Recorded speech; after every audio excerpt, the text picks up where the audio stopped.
بسم الله الرحمن الرحيم. السلام عليكم ورحمة الله وبركاته. الحمد لله الواحد القهار، والصلاة والسلام على النبي المختار وعلى آله وأصحابه الأخيار. أما بعد. Kaum muslimin wal muslimat jamaah masjid rahimani wa rahimakumullah jami'an, sudah menjadi kewajiban kita selaku hamba Allah Subhanahu wa taala untuk senantiasa bersyukur kepada Allah Subhanahu wa taala atas limpahan rahmat nikmat yang Allah berikan kepada kita. Salawat dan salam semoga senantiasa tercurahkan kepada Nabi kita Muhammad sallallahu alaihi wasallam beserta keluarganya, sahabat-sahabatnya, serta orang-orang yang senantiasa menjalankan tuntunannya. Kaum muslimin wal muslimat rahimani wa rahimakumullahu jami'an, kembali kita dipertemukan oleh Allah Subhanahu wa taala di rumah Allah Subhanahu wa taala ini yang mulia ini untuk mendengarkan firman-firman Allah dan juga mendalami sunnah-sunnah Nabi kita Muhammad sallallahu alaihi wasallam. Dan seperti yang telah kita pernah sampaikan, bahwasanya setiap malam Kamis ini kita akan baca kitab di antara kitab yang ada di madhab Syafi'iyah dan juga disusun oleh ulama rujukan Syafi'iyah, yaitu Al-Imam An-Nawawi rahimahullahu ta'ala. Jadi dalam madhab Syafi'iyah itu ada dua ulama rujukan. Yang pertama Al-Imam An-Nawawi dan yang kedua Al-Imam Ibnu Hajar Al-Haythami, bukan Al-Asqalani, Ibnu Hajar Al-Haythami. Al-Imam An-Nawawi rahimahullahu ta'ala, di antara kitab-kitab beliau, yaitu kitab yang kita baca sekarang ini, yaitu Riyadhus Shalihin. Ada lagi Al-Arba'in An-Nawawiyah, ada Al-Wajiz, ada Al-Majmu' dan kitab-kitab yang lainnya. Nah, sebelum kita membaca lanjutan kitab Riyadhus Shalihin ini, yang mana kita sudah membacanya dari tahun 2011 di masjid ini dan terhenti 2 tahun sebelum ini karena Covid yang melanda negara kita atau dunia ini. Dan alhamdulillah dengan izin Allah Subhanahu wa taala kita bisa bersua kembali di rumah Allah yang mulia ini. Sedikit kita ingin menyampaikan tentang siapa sih Al-Imam An-Nawawi itu. Siapa sih Al-Imam An-Nawawi rahimahullahu ta'ala? Al-Imam An-Nawawi rahimahullahu ta'ala, nama aslinya adalah Yahya bin Sharaf bin Murri bin Hasan bin Husain bin Muhammad bin Jum'ah bin Hizam. Itulah nama nasab beliau, Yahya ibn Sharaf bin Murri bin Hasan bin Husain bin Muhammad bin Jum'ah bin Hizam rahimahullahu ta'ala. Al-Imam An-Nawawi rahimahullahu ta'ala, di antara kunyah beliau, kunyah itu panggilan yang diawali dari abu atau ummu, itu namanya kunyah. Kalau laqab itu artinya sebutan atau panggilan. Kunyah diawali dengan abu ataupun ummu. Kalaupun belum punya anak, boleh kita memanggil orang itu abu atau ummu. Ummu buat perempuan, abu untuk laki-laki. Seperti beliau ini, Al-Imam An-Nawawi ini, di antara kunyah beliau yaitu Abu Zakaria. Beliau punya kunyah yang dipanggil Abu Zakaria, yang walaupun beliau tidak punya anak yang namanya Zakaria. Kenapa tidak punya anak? Karena sampai meninggal beliau belum menikah. Al-Imam An-Nawawi sampai meninggal beliau belum menikah. Kenapa? Karena beliau sibuk menimba ilmu, sibuk menggali ilmu. Di antara lakab beliau Muhyiddin. Lakab itu sebutan atau panggilan beliau yaitu Muhyiddin. Kata beliau, barang siapa yang memanggil saya dengan Muhyiddin, saya akan membencinya Aku membenci nama itu, bukan orangnya tapi namanya. Karena Muhyiddin itu artinya orang yang menghidupkan agama. Nah, beliau tidak mau dipuji seperti orang yang menghidupkan agama. Karena Muhyiddin itu artinya ada tazkiyah kepada beliau, dan beliau tidak mau dipanggil dengan sebutan tersebut. Makanya kata Nabi sallallahu alaihi kata Al-Imam Nawawi ini, la aj'alu fi hillin malaqabani Muhyiddin.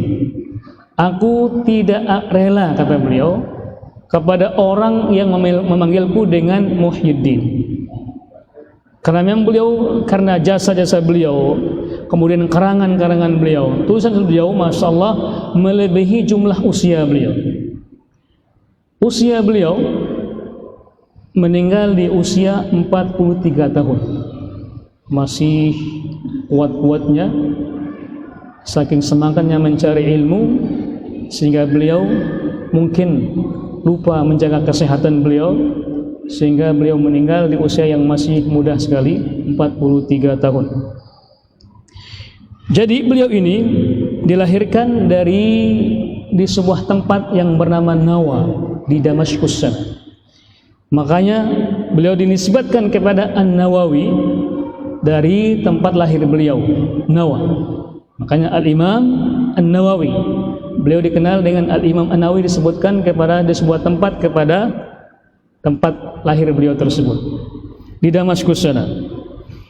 Beliau ini mazhabnya mazhab Syafi'i, mazhab Syafi'i, dan beliau tinggal di Damaskus. Beliau ini sejak kecil sudah menghafal Al-Quran. Bahkan sebelum balik, beliau sudah menghafal Al-Quran Karim. Dan di usia-usia masih muda juga, beliau ini sudah menghafal kitab-kitab yang lainnya. Selain menghafal Al-Quran Karim, beliau juga menghafal kitab-kitab yang lainnya. Maka jangan heran, beliau di usia yang masih muda belia, belum balik, sudah menjadi orang yang alim. Guru pertama beliau adalah bapaknya beliau,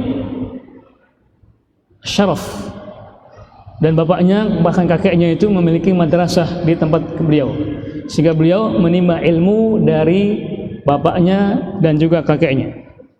Ini ringkasan tentang Al-Imam Nawawi rahimahullahu taala. Beliau punya kitab, maksudnya karangan-karangan beliau, di antaranya kitab yang kita baca ini namanya Riyadhus Shalihin. Riyadh diambil dari kata raudhah. Raudhah itu artinya taman. Taman itu satu, raudhah. Ketika banyak jamak itu riyadh. Sesuai dengan apa yang disabdakan Nabi sallallahu alaihi wasallam di hadis yang pernah kita sampaikan sebelumnya, idza maratum biriyadil jannah farta'u. Di saat kalian melewati taman-taman surga, maka singgahilah.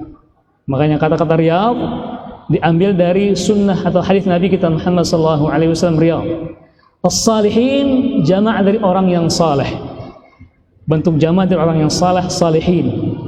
Kenapa dikatakan tamannya orang-orang yang saleh? Karena orang-orang yang senantiasa menimba ilmu, maka itulah orang-orang yang saleh.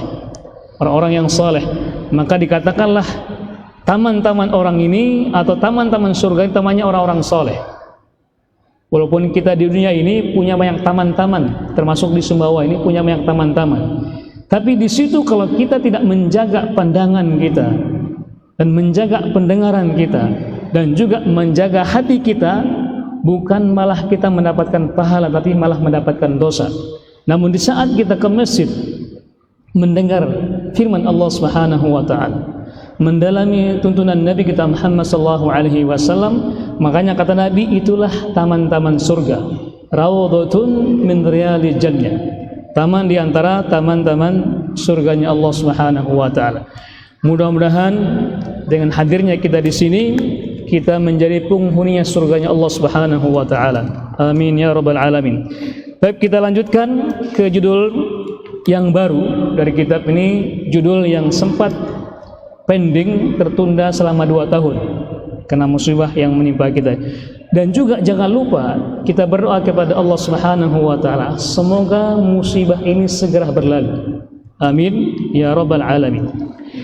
Kita masuk ke bab 87 dari kitab Riyadhus Shalihin ini. Judulnya Ihtimalul Adza. Senantiasa bisa menanggung segala macam ujian dan cobaan. Jadi menanggung dan menjalani ujian dan juga cobaan. Seperti yang pernah kita bahas sebelumnya, atau mungkin semua penyaji materi atau para ustadz telah menyampaikan, bahwasanya dunia ini tempatnya ujian dan cobaan. Dunia ini tempatnya ujian dan cobaan. Di surat Al-Baqarah misalnya, Allah Subhanahu wa taala mengingatkan kita tentang ujian-ujian yang menimpa kita di dunia ini. Dan ujian tersebut tidak hanya pada ujian yang susah saja. Senang juga ujian dari Allah Subhanahu wa taala. Makanya dalam Al-Qur'an Allah berfirman di surat Tabarak, "Alladzi khalaqal mauta wal hayata liyabluwakum ayyukum ahsanu amala." Dialah Allah Subhanahu wa taala yang menciptakan kematian dan juga kehidupan untuk menguji kalian siapa yang paling baik amalnya. Jadi kematian ujian dan hidup juga ujian dari Allah Subhanahu wa taala. Nah, kedua kata ini, hidup dan mati, sebagai perwakilan susah dan senang. Susah juga ujian dari Allah Subhanahu wa taala, senang juga ujian dari Allah Subhanahu wa taala. Di saat kita ditimpakan kesusahan, apa ujiannya? Apakah kita mampu bersabar dengan ujian tersebut? Kalau kita senang, apa ujiannya? Apakah kita menjadi orang yang pandai bersyukur kepada Allah Subhanahu wa taala? Miskin juga ujian, kaya juga ujian dari Allah Subhanahu wa taala. Dan banyak orang yang lolos ketika mendapatkan ujian kesusahan. Namun jarang orang yang lolos kalau dia mendapatkan kesenangan. Banyak orang yang lolos ketika dia mendapat ujian ketika dia miskin. Namun jarang seorang yang lolos ketika dia mendapat ujian dari kekayaan. Jadi kita harus berhati-hati. Makanya ketika Allah menciptakan kematian dan juga kehidupan, Allah juga menciptakan kebahagiaan dan juga kesusahan. Apa tujuannya? Liyabluwakum ayyukum ahsanu amala. Untuk menguji kalian siapa yang paling baik amalnya, bukan yang paling banyak amalnya. Allah menguji hambanya ini, ujian-ujian yang ada ini bukan orang yang paling banyak amalnya, tidak, tapi orang yang paling baik amalnya. Nah, apa sih barometernya? Apa tolak ukurnya orang yang baik amalnya itu? Apa tafsirannya? Al-Imam Hasan Al-Basri menafsirkan yang dimaksud dengan ahsanu amala itu adalah dua, akhlasuhu wa aswabuhu. Yang dimaksud dengan amal yang baik itu adalah barometernya dua, kata Al-Imam Hasan Al-Basri. Yang pertama, akhlasuhu, amalan yang paling ikhlas kepada Allah Subhanahu wa taala. Barometer yang kedua, aswabu, amalan yang benar. Amalan yang benar. Jadi baik dan buruknya satu amal itu bukan berdasarkan logika kita, bukan berdasarkan perasaan kita, akan tapi berdasarkan apa? Benar menurut syariat Allah Subhanahu wa taala, sesuai dengan perintah Allah dan tuntunan Nabi kita Muhammad sallallahu alaihi wasallam. Itulah yang dikatakan yang benar, ikhlas dan juga benar. Maka dengan demikian, ketika orang yang sudah melaksanakan ibadah, amalan yang ada kriteria ini, maka itulah amalan yang baik. Itu amalnya yang dikatakan amal soleh. Nah, ujian-ujian yang menimpa kita ini, baik individu, keluarga, dan masyarakat kita, tujuan ini satu. Apa tujuannya? Untuk menguji kita siapa yang paling baik amalnya. Siapa yang paling baik amalnya. Nah, Allah Subhanahu wa taala ketika menurunkan ujian juga disesuaikan dengan kemampuan orang itu sendiri. Allah Subhanahu wa taala berfirman, la yukallifullahu nafsan illa wus'aha. Sungguhnya Allah Subhanahu wa taala tidak akan menurunkan memberatkan suatu ujian, cobaan kepada seorang hamba kecuali sesuai dengan apa kemampuannya, sesuai dengan kemampuannya dia. Jadi tidak lebih tidak kurang. Makanya ketika kita mendapatkan ujian dari Allah Subhanahu wa taala, harus kita bisa melewatinya, dan kita pasti bisa melewatinya dengan syarat bersabar. Dengan syaratnya bersabar. Dan ketika kita mendapatkan kesenangan, apa ujiannya? Harus bersyukur kepada Allah Subhanahu wa taala. Baik. Dan di saat kita menerima ujian-ujian ini, sesungguhnya para sahabat radhiyallahu anhum ajmain sudah melewati ini semua. Makanya Allah Subhanahu wa taala memuji nabi kita dan juga para nabi dan juga para sahabat-sahabat nabi. Kenapa? Karena mereka berhasil melewati ujian-ujian yang Allah berikan kepada mereka. Berhasil dengan kesabaran dan ketabahan. Para nabi dengan kisah-kisah ujian mereka, dan Nabi kita Muhammad sallallahu alaihi wasallam ujiannya yang sangat luar biasa. Sangat-sangat, bahkan dari kecil beliau sudah mendapatkan ujian. Beliau ketika dilahirkan ke muka bumi ini dilahirkan dengan tanpa seorang bapak, yatim. Belum tumbuh besar beliau sudah dipisahkan dengan ibunya. Beliau disusui oleh orang lain, Halimah As-Sa'diyah. Kemudian ketika beliau tumbuh remaja, belum sempurna usia remaja beliau, ibunya meninggalkan dunia. Itu pula beliau sebatang kara, kemudian dibesarkan oleh kakeknya. Belum lama kakeknya hidup, kakeknya pun meninggalkan dunia. Beliau pun dibesarkan oleh pamannya, sampai dinikahkan oleh pamannya. Dan di tahun yang sama, pamannya dan istrinya meninggal dunia. Coba bayangkan, orang-orang yang beliau cintai, yang dekat dengan beliau, yang senantiasa melindungi beliau, mati dipanggil oleh Allah Subhanahu wa taala. Belum sampai itu juga ujiannya. Ketika beliau menyampaikan dakwah Islamiyah, menyampaikan risalah Islamiyah, beliau dihina, dicaci maki, bahkan diusir dari kampung halamannya.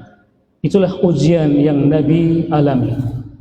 Bahkan ujian fisik juga beliau diterima, beliau menerimanya. Cuma dengan kesabaran dan keteguhan beliau mampu melewatinya. Dan juga para sahabat-sahabat beliau melewati ujian yang begitu dahsyat. Di antaranya ada sahabat yang bernama Utsman bin Mad'un radhiyallahu anhu. Di Mekah di awal-awal Islam, Utsman bin Mad'un diseret oleh kafir Quraisy, disiksa, dicaci maki, disiksa fisiknya, sampai-sampai mata beliau dicongkel. Mata beliau dicongkel. Ketika mata beliau dicongkel, beliau ditanya, "Wahai Utsman, ayo kembali kepada agama nenek moyangmu. Kalau tidak, kami akan mencongkelnya lagi matamu ini." Apa kata beliau? Kata Utsman bin Mad'un, "Wallahi, demi Allah, sesungguhnya mataku yang satu ini rindu untuk dicongkel lagi daripada aku kembali kepada agama nenek moyang." Luar biasa. Kemudian ada lagi sahabat bernama Khabbab bin Arad radhiyallahu anhu. Khabbab bin Arad ini beliau orang-orang yang kaya raya sebenarnya. Namun karena ada peperangan, beliau ditahan oleh kafir Quraisy dan menjadi budak hamba sahaya. Menjadi fakir dan miskin, menjadi orang fakir. Beliau pun ditahan oleh orang-orang kafir Quraisy. Karena apa? Hanya karena beliau mengucapkan la ilaha illallah Muhammadar Rasulullah. Diseret, dicambuk, disiksa, bahkan tubuhnya disisir pakai sisir yang besar itu, besi. Kemudian beliau badannya ditarik dipanggang punggungnya, hidup-hidup sampai aroma kulitnya keluar dan terbakar. Beliau hanya mengatakan la ilaha illallah, la ilaha illallah Muhammadar Rasulullah. Itulah ujian-ujian yang dialami oleh para sahabat radhiyallahu anhum. Namun karena keteguhan mereka, orang-orang kafir Quraisy hanya mampu menyiksa fisik mereka, namun tidak pernah menyentuh hati mereka. Kenapa? Karena mereka beriman kepada Allah Subhanahu wa taala.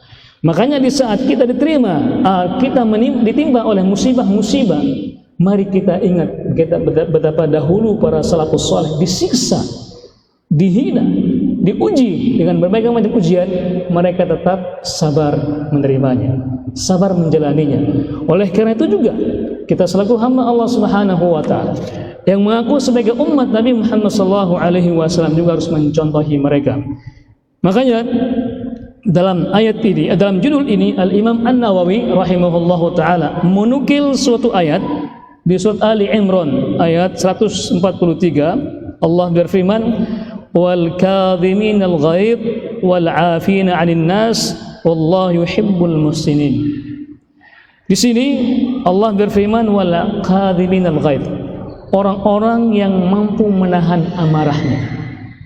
Pertama, mampu menahan amarah.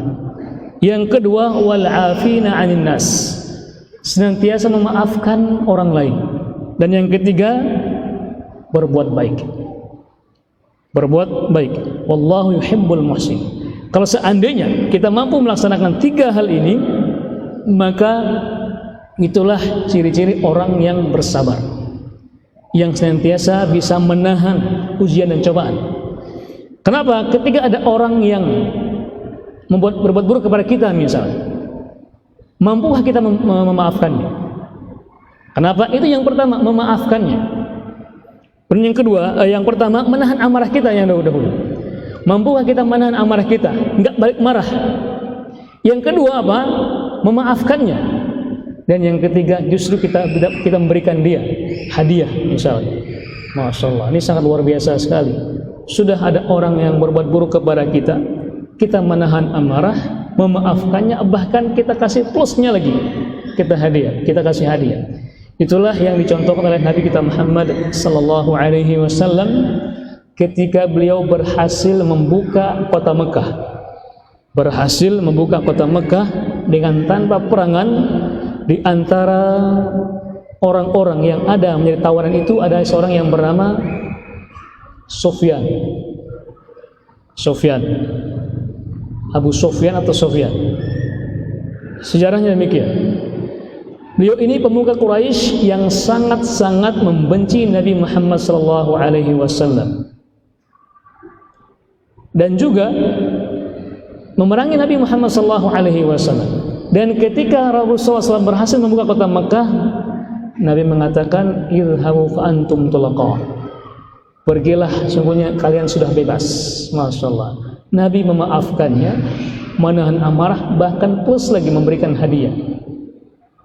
Padahal kata Umar bin Khattab radhiyallahu anhu, ketika melihat Abu Sufyan ini dengan amarahnya, Umar bin Khattab radhiyallahu anhu, "Ya Rasulullah, da'ni adrib unuqah." Kata Nabi, kata Umar bin Khattab, "Ya Nabi, biarkanlah aku panggal lehernya orang ini," katanya. Kenapa? Karena senantiasa membenci Nabi Muhammad SAW, memerangi Nabi Muhammad SAW, tapi Nabi memaafkan. Luar biasa.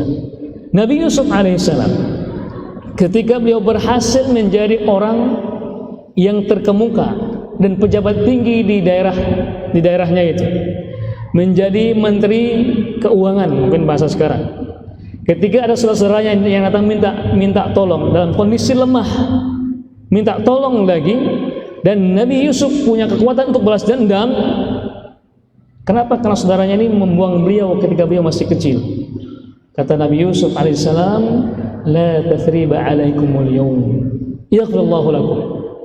Kalian bebas, Allah maafkan kalian. Bahkan Nabi Yusuf berdoa, semoga kalian mendapatkan ampunan dari Allah Subhanahu wa ta'ala. Luar biasa.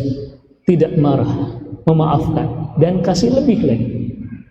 Kemudian cucu Nabi kita Muhammad sallallahu alaihi wasallam yang dikenal oleh dengan nama Zainal Abidin, Ali bin Husain bin Ali. Namanya, sebutannya Zainal Abidin. Suatu ketika beliau sedang berjalan bersama para sahabat-sahabatnya. Tiba-tiba ada seorang yang tidak dikenal, tiba-tiba datang menghujat beliau, menghina beliau, mencaci maki beliau di hadapannya lagi, di mukanya lagi. Para sahabat yang lainnya, teman-teman Ali bin Husain bin Ali ini ingin balas, tapi kata Zainal Abidin, tenang, diam sampai dia, biarkanlah sampai dia diam. Sampai ketika orang ini sudah menghabiskan kata-kata mencaci makinya, bukan semuanya, hal faraqta, Atau hal intahaita? Sudah selesai belum? Sudah katanya. Sudah. Cucu Nabi ini mengatakan, beri dia hadiah. Kasih dia hadiah. Luar biasa.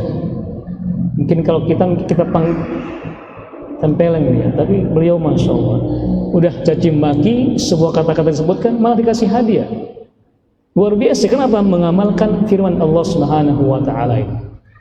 Yaitu tidak marah, memaafkan dan berbuat baik. Dikasih hadiah lagi. Makanya Al-Imam An-Nawawi di antara bentuk agar kita bisa menahan amarah dengan seperti ini. Bersabar dengan 3 tadi. Kemudian Al-Imam Nawawi juga menyampaikan ayat yang kedua tentang judul ini, yaitu laman sabara wa ghafara inna dzalika lamin azmil umur. Jadi barang siapa yang mampu bersabar menahan ujian dan cobaan ini, dan niscaya Allah Subhanahu wa taala akan mengampuninya. Ketika ada orang yang datang memarahinya, mengejeknya, dia bersabar, bahkan dia mengampuni orang tersebut, memberikan maaf kepada orang tersebut, maka apa?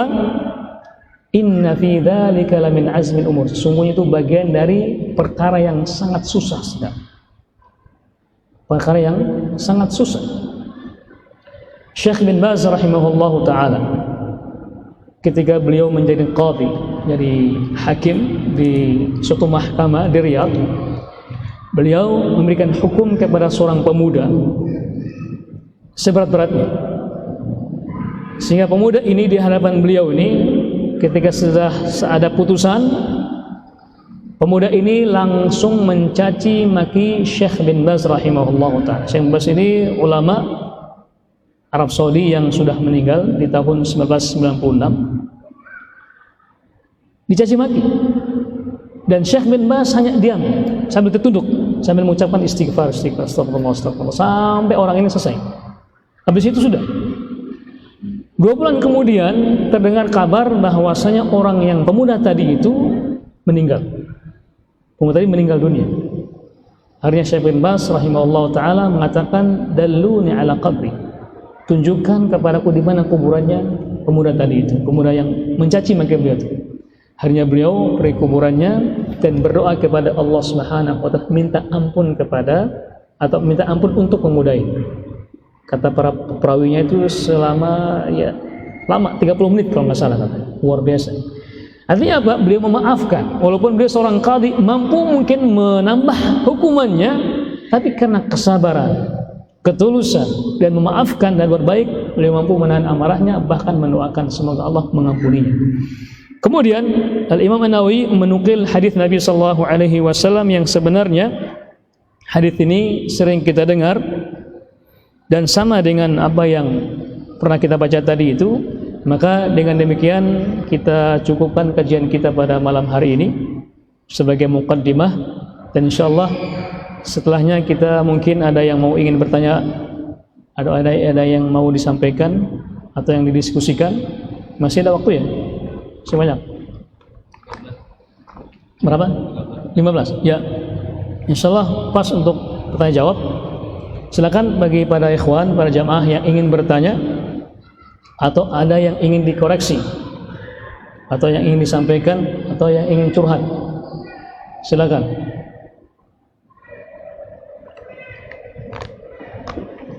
Dari sebelah sini, tengah, masih ada waktu. Sebab pengurus masjid memberikan kita waktu minimal 15 menit untuk tanya jawab. Betul. Bisa ada kaitannya dengan judul, bisa umum. Nah, bisa maju Pak?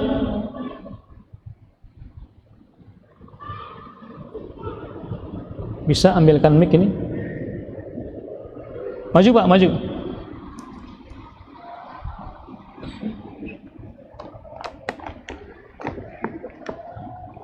Maju. Maju Pak, maju. Maju Pak, maju. Biar kelihatan wajahnya.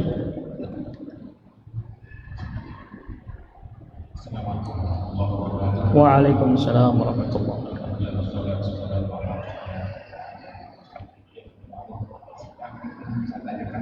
Cara untuk menahan amarah adalah sabar. Ini ada orang mengatakan habis kesabaran saya dan sebagainya. Apa? Dan berapa macam sabar? Apakah sabar ada batasnya gitu ya? Ya. Katanya habis sabarnya kan? Ya. Assalamualaikum. Baik. Jadi sabar itu apakah ada batasnya atau tidak? Tadi dikatakan habis sabarnya, habis kesabarannya. Ingat, ada sifat sabar, ada manusia. Manusia itu punya keterbatasan dan punya batas-batas. Kalau sabar dia tanpa batas. Hanya manusialah yang terbatas. Terbatas ilmunya, terbatas semuanya. Kenapa? Ya namanya manusia tidak lepas dari kekurangan, lupa, capek, letih, lesu dan segala macamnya itu, sehingga punya batas. Termasuk ketika manusia bersabar, maka dia juga punya batas kesabarannya. Kalau manusianya, tapi kalau sabar itu tidak ada batas. Sabar itu tidak ada batas. Dan sabar itu punya tiga macam. Sabar yang pertama, as-sabru fi ta'atillah. Sabar dalam menjalankan ketaatan kepada Allah Subhanahu wa ta'ala. Di saat kita berpuasa misalnya, harus menahan dahaga, menahan lapar dari terbit fajar sampai tenggelamnya matahari. Kalau kita tidak sabar, maka kita akan makan. Dan sabar itu menunjukkan orang yang bertakwa kepada Allah Subhanahu wa ta'ala. Kenapa? Bisa saja dia bisa makan di rumahnya, nggak ada yang lihat. Dia makan di kamar mandi, minum, nggak ada yang lihat. Tapi karena ketakwaan dia kepada Allah Subhanahu wa ta'ala, disebabkan dari sabar itu, sehingga dia berhasil melewati masa-masa itu. Berhasil melewati masa-masa itu, bersabar dalam melaksanakan ketaatan kepada Allah Subhanahu wa ta'ala. Bersabar ketika masuk waktu subuh misalnya. Jadi sekarang ini musim-musim angin kencang, udaranya dingin, air dingin. Ketika adzan dikumandangkan hayya 'alas shalah, as-salatu khairum minan naum, dia bangkit mengalahkan heningan malam, mengalahkan dinginnya malam, memecahkan keheningan malam, mengalahkan beratnya selimut itu hanya untuk menegakkan hukum Allah, menegakkan perintah Allah Subhanahu wa ta'ala. Dia sabar dalam melaksanakan ketaatan kepada Allah Subhanahu wa ta'ala. Bersabar dalam melaksanakan bersabar dalam melaksanakan perintah-perintah Nabi kita Muhammad sallallahu alaihi wasallam. Bersabar dalam melaksanakan walaupun orang mencela dia. Sebagai contoh misalnya, tiba-tiba ada orang yang tidak pernah ke masjid, kemudian dia ke masjid. Orang mengatakan, ini pura-pura katanya. Ini ada maunya. Ini soalin dan segala macamnya. Dia bersabar. Dia bersabar. Dan sabar ini bentuk dari perintah Allah dan bentuk kesuksesan kita dalam menjalani semua yang kita hadapi. Bukankah Allah berfirman, wal asri innal insana lafi khusrin illa alladziina aamanu wa 'amilus shalihat wa tawashaw bil haqqi wa tawashaw bis sabri. Jadi kunci kita agar kita mendapatkan kemenangan dan tidak rugi, yang keempat yang terakhir adalah bersabar. Itu bersabar dalam melaksanakan ketaatan kepada Allah Subhanahu wa ta'ala. Sabar yang kedua, as-sabru an maksiatillah. Bersabar menahan hawa nafsu kita dari maksiat kepada Allah Subhanahu wa ta'ala. Maksiat ini dan yang diharamkan Allah ini semuanya menggiurkan. Semuanya menggiurkan dan melalaikan kita. Nah, kalau kita tidak bisa menahan hawa nafsu kita dengan sabar, maka kita sudah bergelimang noda dan dosa. Na'udzubillah, tsumma na'udzubillah min dzalik. Segala maksiat itu dihamparkan di hadapan kita, dan semua orang bisa melaksanakannya. Semua orang bisa melaksanakannya. Namun karena kesabaran, dia bisa melewatinya. Sebagai contoh misalnya, Nabi Yusuf alaihissalam berada di negeri yang asing. Beliau nggak ada yang kenal di situ. Berada di rumah yang dijaga ketat. Kemudian digoda oleh orang yang cantik lagi dan istri raja lagi. Cantik, kaya raya, istri raja, digoda. Beliau digoda. Kalau orang yang tidak punya sabar, maka akan terjerumus. Kenapa? Dia juga orang asing, apalagi nggak ada media sosial kan, nggak ada Facebook, nggak ada YouTube, nggak ada yang rekam, nggak ada CCTV, nggak ada. Tapi karena kesabaran beliau menahan maksiat, Allah luluskan beliau. Nah begitu juga pada kita, kalau kita ingin lolos, bersabar dari maksiat kepada Allah Subhanahu wa Ta'ala. Sabar yang ketiga, as-sabru 'alal masa'ib. Bersabar terhadap musibah-musibah yang menimpa kita. Musibah itu bisa menimpa orang lain, maka itu pelajaran buat kita agar kita bisa ingat kepada Allah Subhanahu wa Ta'ala. Ketika musibah menimpa orang lain, sebagai peringatan buat kita agar kita tidak terjerumus dalam musibah tersebut. Dan di saat Allah menimpa kita, maka kita harus bersabar dengan mengharapkan apa? Pahala Allah Subhanahu wa Ta'ala. Makanya Nabi kita Muhammad sallallahu alaihi wasallam menyuruh kita ketika kita mendapatkan musibah dengan berdoa kepada Allah Subhanahu wa Ta'ala. Apa doanya? Allahumma ajirni fi musibati wa akhlifni khairan minha. Ya Allah, berilah ganjaran pahala yang banyak pada musibah yang aku hadapi ini, dan gantikanlah dengan yang terbaik. Gantikanlah dengan yang terbaik. Perawi hadis ini, doa ini yaitu Ummu Salamah. Apa itu Ummu Salamah? Siapa beliau? Ummu Salamah ini adalah istri Nabi sallallahu alaihi wasallam yang punya anak dari suami yang pertama, yaitu Abu Salamah, bernama Umar bin Nabi Salamah, yang menjadi rabibnya Nabi sallallahu alaihi wasallam. Asbab urutnya hadis ini yaitu ketika Abu Salamah, istri Ummu Salamah, suami Abu Salamah ini meninggal dalam keadaan jihad, berperang di jalan Allah Subhanahu wa Ta'ala. Mendengar suaminya meninggal dunia, otomatis kan sebagai seorang istri yang mencintai suaminya kan sedih.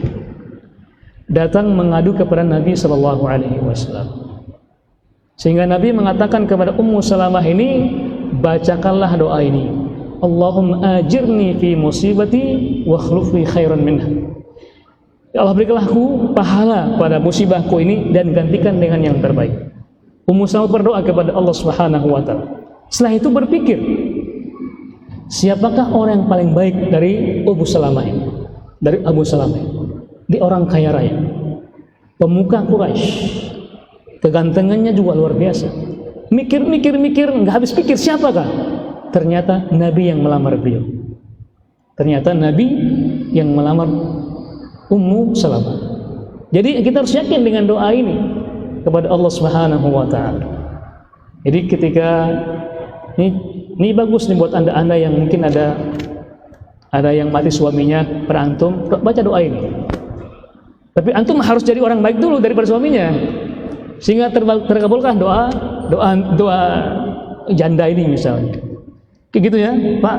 Wallahu ta'ala. Masih ada waktu? Ya. Sabar. Ya. Dalam hadis, bukan hadis ya, ada sebutan yang sering kita dengar, man sabara dhafar. Barang siapa yang bersabar, maka dia akan beruntung. Itu kata-kata mutiara. Man sabara dhafar. Sabar itu diambil dari sifat-sifat Allah Subhanahu wa Ta'ala, atau diambil dari nama Allah As-Sabur. As-Sabur. Ya, itu bahasa Arab, sabar, sehingga kita pun menerjemahkannya dengan bahasa Arab, sabar. Dikata sabrun. Sabrun itu diambil dari nama Allah As-Sabur. Makanya boleh kita menamakan anak kita dengan Abdus Sabur, hamba Allah. Ya. Nah, hati harfiahnya kalau kita buka buka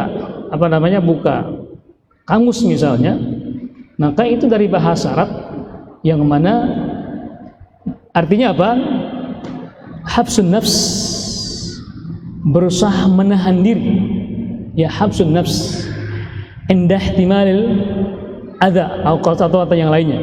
Jadi kita bisa menahan diri kita dari segala macam apa yang menimpa kita. Itu namanya habsun nafs.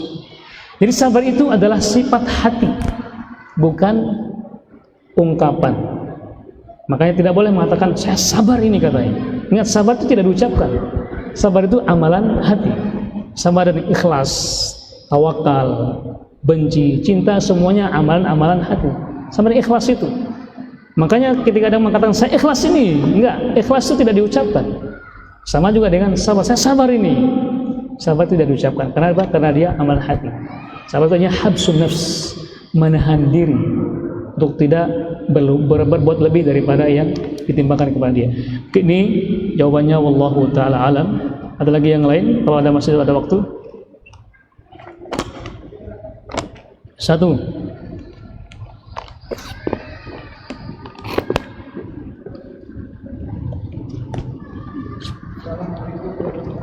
Assalamualaikum.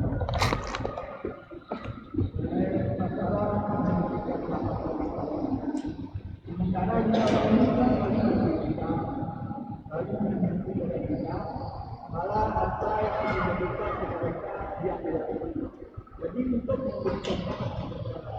bagaimana sedangkan dia sudah dikatakan kepada kita dan apa hukumnya bagi dia. Ya, terima kasih atas pertanyaannya.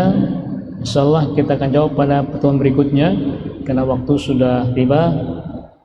Demikian kita akhiri dengan doa majelis. Subhanakallah bihamdika asyhadu an la ilaha illa anta astaghfiruka wa atubu ilaik. Wassalamualaikum warahmatullahi wabarakatuh. Mohon maaf tidak bisa jawab kalau ada pertanyaan.